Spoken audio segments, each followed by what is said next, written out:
Today we're diving into one of the most unique cities I've visited in a long time, Pittsburgh. From iconic spots like the Duquesne Incline to a famous sandwich loaded with meat, coleslaw, and french fries, this city has way more to offer than most people realize. So whether you're planning your next trip or just curious, here's how we spent the perfect day in Pittsburgh. That's the hotel we stayed in from 1916 while driving the Lincoln Highway, and today we are exploring the city of Pittsburgh.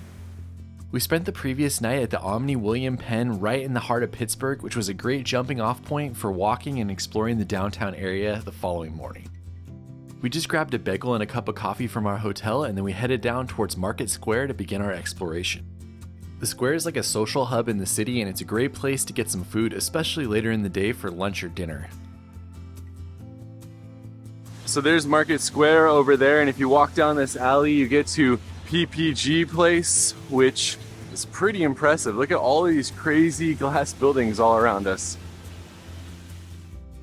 Named for Pittsburgh Plate Glass Company, which has been in the city since the late 1800s, this plaza was built in the 1980s with over 19,000 pieces of glass. The one thing I kept thinking when I was here is how difficult it would be to keep all of this so clean and reflective. I have to say it's very impressive and something I had no idea I was going to see when I planned a trip to Pittsburgh. As we continued our walk, a dinosaur at the base of one of the buildings caught our eye. Heinz ketchup is from Pittsburgh, so it's only fitting that there's a Heinz ketchup dinosaur down here, complete with a twist-off top nose. So many random things to see down here. We found Snoopy, which apparently covers electrical wires and sits in downtown Pittsburgh. Continuing our walk through the downtown area, we headed out towards Point State Park.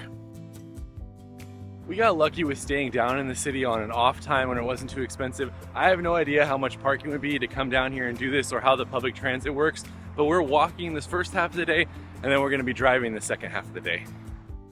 Point State Park, also known as The Point, is 36 acres of nature right in the heart of the city. The park features some of the remains of Fort Pitt, including a museum that's dedicated to the fort that was built in 1764. Across from the museum, you can even see a block house that was built during that time. Then, of course, the main point of interest is the fountain that's out on the point and that was built in the 1970s. There's a nice walk along the Three Rivers Heritage Trail that takes you out to it. We made it out to the point. Pops is around and exploring, doing something else, but beautiful fountain, beautiful city views, and you can even see the Mr. Rodgers sculpture over there. Hopefully we'll be able to see it later today, but this is cool.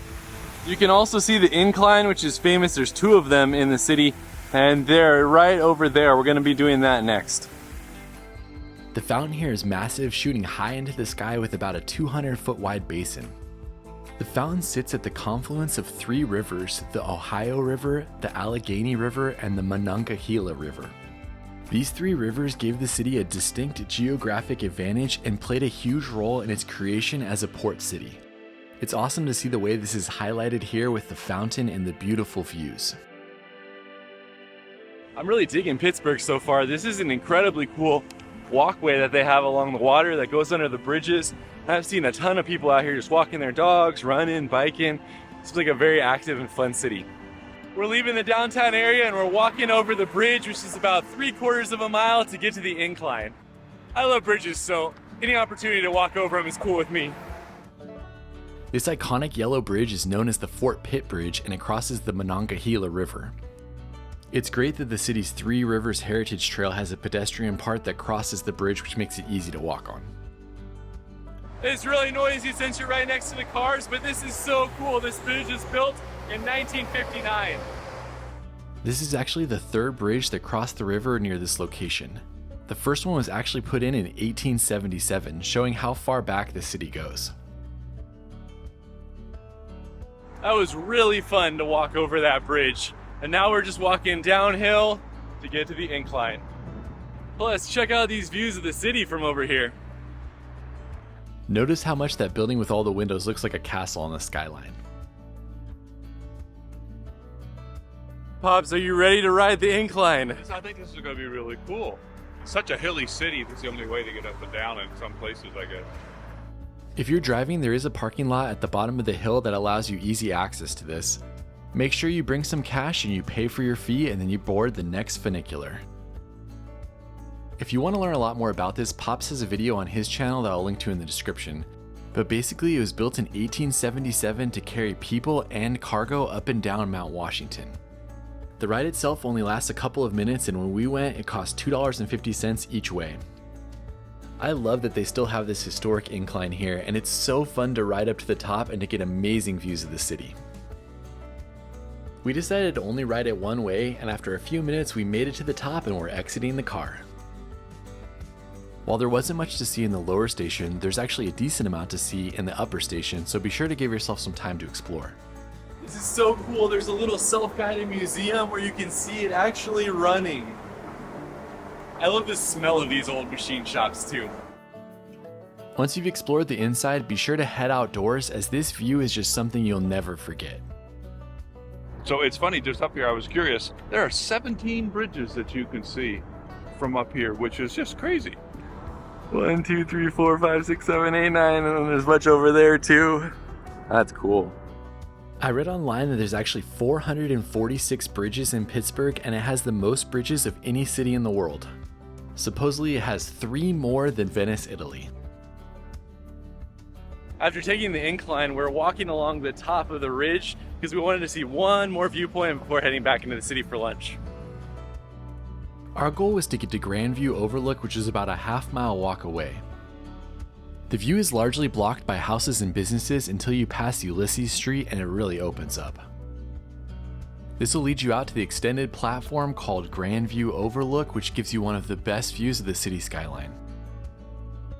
This really is a cool city skyline with the castle and with all the old buildings still down there. You can continue walking along here and there's more overlooks. It's so awesome that this city has so many great overlooks of the downtown area. But we are heading on to get some famous Pittsburgh sandwiches. From here we grabbed an Uber back to our hotel where our car was parked, and we spent the rest of the day driving around the city. For lunch we headed over to the famous Primanti Brothers, which is a Pittsburgh institution. We headed to the original location in the Strip District of Pittsburgh, which has been here since 1933. They're famous for their sandwiches, which have meat, cheese, lettuce, and tomatoes, but also have french fries and coleslaw added. When I asked about the history of the sandwich, they said back in the day they were made for Depression-era truck drivers so they could eat it with one hand while they were driving. I mean, that's how you do a sandwich right there. Yeah. Pop's got a Capicola and I got the Pittsburgher. See how much Pop's can open his mouth to eat this crazy sandwich. How am I actually supposed to take a bite of this monster? Look at this thing. That's amazing.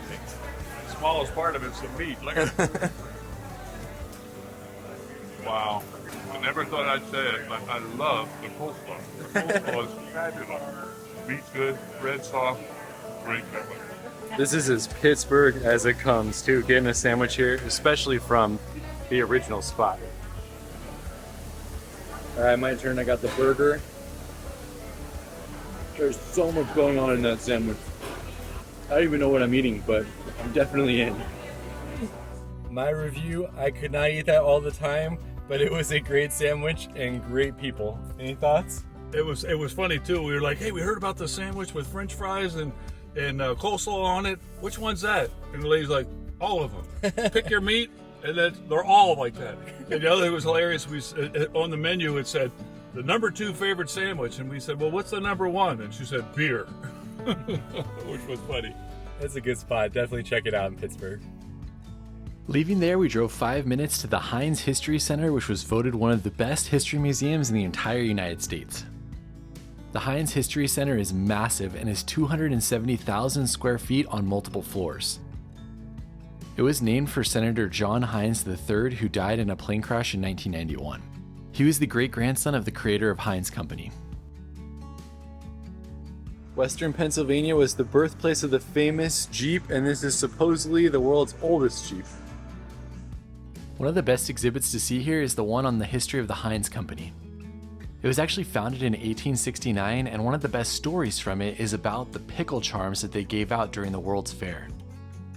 They said this is what put the company on the map in the 1800s, as people were so excited about these they were lining up 100 deep to get the charms. Supposedly 150 ketchup bottles. How many ketchup bottles tall I am? 9 ketchup bottles tall. As compared to 24 spam containers. You can see that video up here. There's also a great Mr. Rodgers exhibit here because he was from the area, as we mentioned earlier. If you want to do a deep dive on Mr. Rodgers and his impact in the Pittsburgh area, you can see another video my dad made on that in the description. And while the exhibit on him is relatively small here, it's still cool to see with some actual props and things that he wore. Fun fact is that most of Mr. Rodgers' sweaters were actually made by his mom, and that they had buttons in the beginning, but the buttons were too hard to put on camera, and so they switched to zippers. I know you'd expect it from supposedly the best museum in the United States, but this is an incredible spot. All the exhibits are so well put together and laid out and very visually interesting. It's definitely a cool museum that's worth your time. In the history section, there's an exhibit on the Chicago World's Fair which tells you more about that Heinz pickle charm story I talked about earlier. This is easily a museum you could spend a couple hours at. A few more standout exhibits. First, there's one on the French and Indian War. Then there's one on Lewis and Clark and their journey. And then there's a massive area dedicated to Pittsburgh's sports history. If you're a fan of any of the teams, then you're definitely going to want to spend some time in this one. If you're not aware of it, be sure to read about Franco Harris and the Immaculate reception here, as we'll be talking about that more later. That was a really great museum. We were there for over an hour, and I think we probably saw half, if that, of what was there to see. Very cool. Definitely see it in Pittsburgh. Really nice museum. Yeah, I enjoyed it. For our next stop, we headed north and crossed one of the 400 bridges to find a parking spot next to the stadium. This is one of the things I really wanted to see in the city, and Pops as well. It's the Mr. Rodgers Memorial. You have any thoughts on Mr. Rodgers? He was just an incredibly good man, as far as I can tell from everything I've ever seen about him. The statue was installed in 2009 and is officially called Tribute to Children. It sits out next to the water looking over the Pittsburgh skyline, and one of the coolest things about it is that the large arch behind him actually plays quotes from his show. So while you're standing out there taking it in, you can listen to different things that he said. I would have played them for you here, but unfortunately there was someone talking really loud on their phone, so it was hard to capture. Such a cool memorial, and one of the best things about it is just hearing his words on repeat while you're walking around in there. It's beautiful.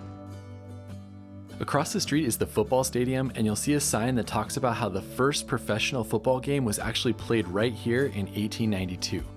Just in this location, not in the stadium, obviously. Before leaving, if you're a sports fan or a Steelers fan, then you have to come see the spot of the Immaculate reception. Here's the shoe print. This is close to where it happened. If you don't know what the Immaculate Reception is, pause this video, go search YouTube and watch it, and then come back. And the sign says that one play changed the history of the storied franchise. It's a play that will be remembered as a turning point as they clinch their first playoff win and their first step towards becoming the dominant NFL team of the era. From there, we drove about 5 minutes down the street to the Andy Warhol Museum. We were immediately greeted by some massive art installations from the artist Cause outside, which was cool to see as well. This museum doesn't allow video, only photos, and it is the largest museum dedicated to a single artist in North America. It's 7 floors and it has 17 galleries inside. I enjoyed the museum and was glad I went, but the layout was a little bit broad and I actually expected to see more of his work there than I actually did. But if you're interested at all in his work, then you should definitely check it out while you're here. We spent about an hour to an hour and a half there. This has kind of been an art-focused day, but our next stop is this folk art place called Randyland. If you watch our videos, then you know I always seek out folk art installations whenever I visit a new city. I hope to make a video on all of them sometime in the future, as there's so many unique ones around the United States. Randyland showcases found object art, and it was created by Randy Gilson when he bought the property in 1995. I've been told it's one of the most photographed spots in Pittsburgh, and you can see why, as it's incredibly colorful and you never know what's around each bend. There's no charge to enter, but there is some things for sale that you can purchase to help support it. It's a quick stop, but I love folk art and I love seeking it out anytime I'm in a new city. Right down the road was our second of 3 unique art spots known as the Mattress Factory. I have no idea what to expect from this museum. I was just told that I needed to go, and they told me that it's interactive, can be freaky, so see what we're gonna see. I'm already excited. We're in an art gallery. You have to put on hard hats and glasses to even enter. It means I'm gonna be bending down a lot. Yeah, I don't think Pops is gonna make it too far into this one. Yeah, Pops couldn't make it through the front of this one, so it's just me in here. You start on the top floor and you make your way down, and literally you will never have any idea what's gonna greet you when you go into the next room. When I made it down to the next floor, I was shocked to see that they had a Kusama art installation here. This is so trippy. It basically just feels like it goes on and on forever. This is definitely a cool find in the museum, as I had seen one of her installations in Los Angeles, and it was really cool to see another one here. Going down one more floor, there are permanent installations from James Turrell, who I've seen other art from during my travels around the United States.